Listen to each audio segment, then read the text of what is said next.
کہ بیٹی کے اوپر پیغام آیا، باپ نے کہا قبول کر لو، تو پہلی بیٹی نے کہا میں قبول نہیں کروں گی، یہ باہر کا آدمی ہے، قریب کا آدمی نہیں ہے، یہ میرے باپ کو بھی نہیں جانتا، میں اس کو بھی نہیں جانتی، اور یہ آدمی میری غلطی کو معاف نہیں کرے گا، مجھ کو طلاق دے دے گا، مجھ کو اس کا رشتہ منظور نہیں ہے۔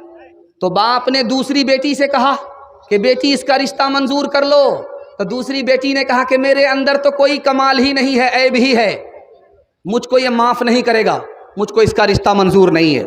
تیسری بیٹی سے کہا کہ بیٹی تم قبول کر لو، تو تیسری بیٹی سامنے آئی، اس نے کہا ابا حضور اس رشتے کو میں سر آنکھوں پر رکھتی ہوں، مجھے یہ رشتہ منظور ہے، میرے اندر عیب بھی ہے، میرے اندر ہنر بھی ہے، اور میرا باپ بڑا آدمی ہے، چھوٹا آدمی نہیں ہے، اور میں نے خدا پر بھروسہ کیا ہے، اس لیے میں اس رشتے کو منظور کرتی ہوں۔ جب رخصتی کا وقت آیا، بیٹی کی شادی ہو گئی، رخصتی کا وقت آیا تو اس نے شرط رکھ دیا جب تک بستی کی لڑائی ختم نہیں ہوگی تب تک میں میکے سے سسرال نہیں جاؤں۔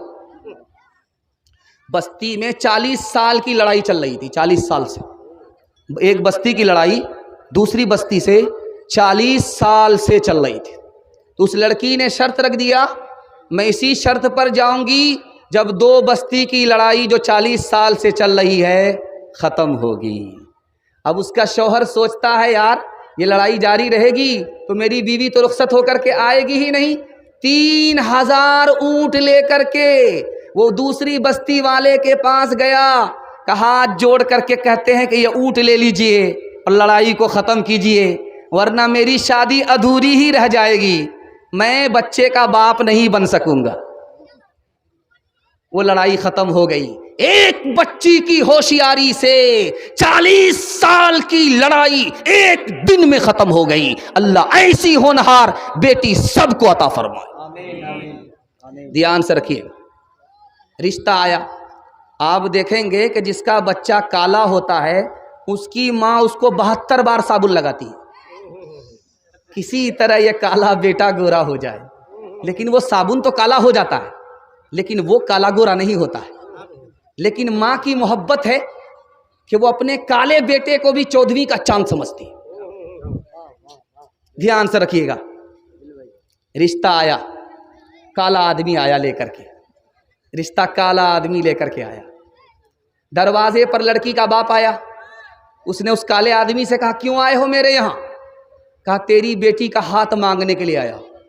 کہا آئینہ میں ذرا منہ دیکھ لو 72 مرتبہ، تم میرے اس رشتے میری بیٹی کے لائق ہو؟ بیٹی سن رہی تھی۔ بیٹی نے کہا ابا حضور تم کو یہ رشتہ منظور ہو یا نہ ہو مجھے یہ رشتہ منظور ہے، میں اس کالے کو نہیں دیکھ رہا ہوں بلکہ اس کالے کو جس کملی والے نے بھیجا ہے میں اس کو دیکھ کر کے رشتہ منظور کر رہی ہوں۔ تیسری مثال آ رہی ہے، دھیان سے سنیے گا۔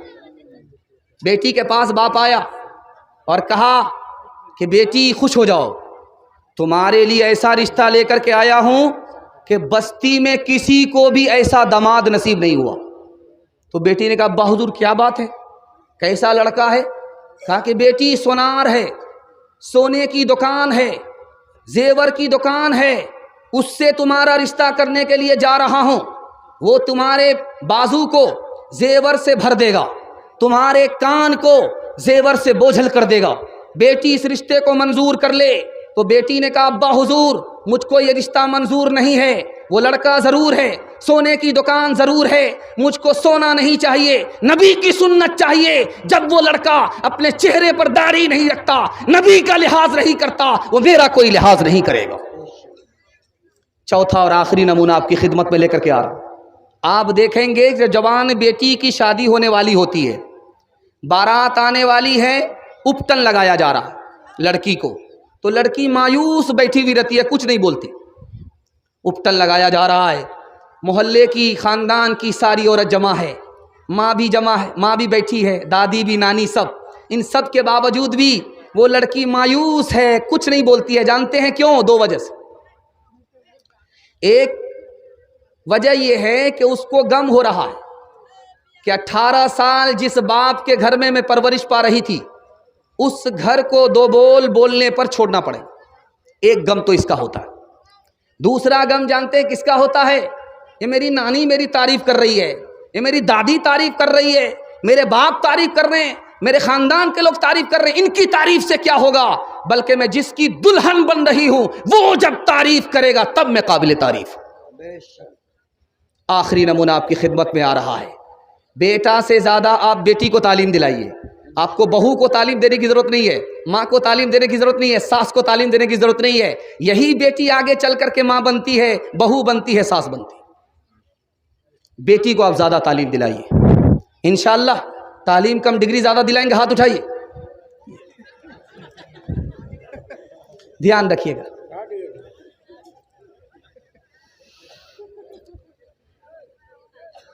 لڑکا پیچھے ہے، لڑکا آگے ہے، لڑکی پیچھے، لڑکی آگے ہے، لڑکا پیچھے۔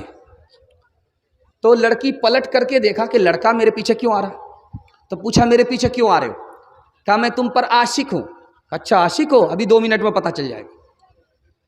کہہ رہے اللہ کا بندہ کتنا بے وقوف ہے، مجھ پر کیا عاشق ہے، میری بہن پر عاشق ہو جا، میری بہن مجھ سے زیادہ خوبصورت ہے، میرے پیچھے آ رہی ہے۔ اب لڑکا اس کو چھوڑ کر کے ادھر جھانکنے لگا، لڑکی نے منہ پر زور سے تماچا مارا، تو جھوٹا عاشق ہے، سچا عاشق نہیں ہے، اگر سچا عاشق ہوتا تو میری طرف دھیان رہتا، دوسرے کی طرف دھیان کیسے چلا گیا؟ لڑکی کو پڑھائیے۔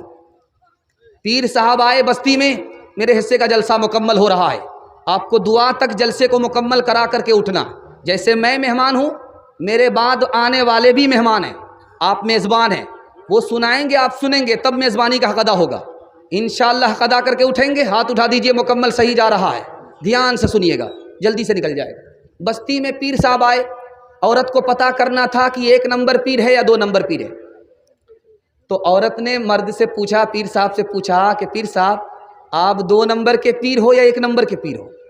تو پیر صاحب نے جلال میں کہا او کم بخت تمہیں پتہ نہیں ہے، میں 1 نمبر کا پیر ہوں، بیٹھتا یہاں ہوں، مدینہ دیکھ لیتا ہوں، کبھی 2 منٹ میں پتہ چل جائے گا۔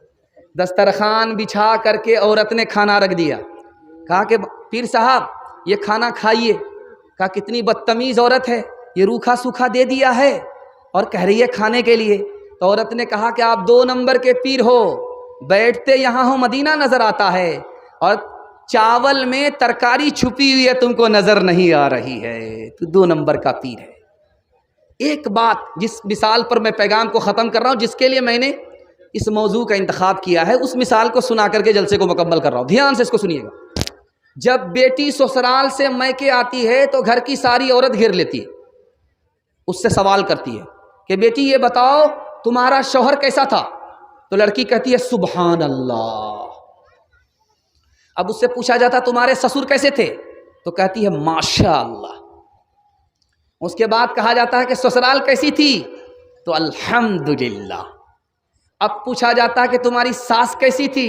انا للہ، جلے تو جلال تو اس بلا کو ٹال۔ تو ماں نے سمجھ لیا کہ اس کو سب کچھ پسند ہے، ساس پسند نہیں ہے۔ اب ماں نے اس لڑکی کو ادب دینا شروع کیا کہ بیٹی ایک سوال سنو، میں تم سے سوال کر رہی ہوں، تمہارے جواب سے پتہ چلا کہ تم کو سسر بھی پسند ہے، سسرال بھی پسند ہے، شوہر بھی پسند ہے، مگر ساس پسند نہیں ہے۔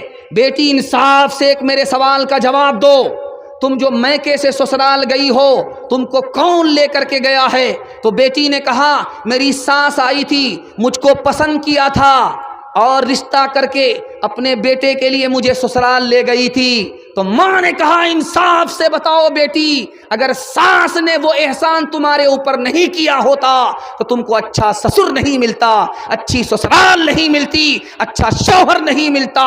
اب بیٹی کو سمجھ میں آیا ساس دشمن نہیں ہوتی ہے، بلکہ کبھی ماں ہوتی ہے، کبھی ماں سے بڑھ کر کے ہوتی ہے۔ تعلیم عورتوں کو بھی دینی ضرور ہے، دینی ضرور ہے، لڑکی جو بے پڑھی ہو تو وہ بے شعور ہے، بے شعور ہے، حسن معاشرت میں سراسر فتور، حسن معاشرت میں سراسر فتور ہے، اور اس میں والدین کا بے شک قصور ہے، بے شک قصور ہے۔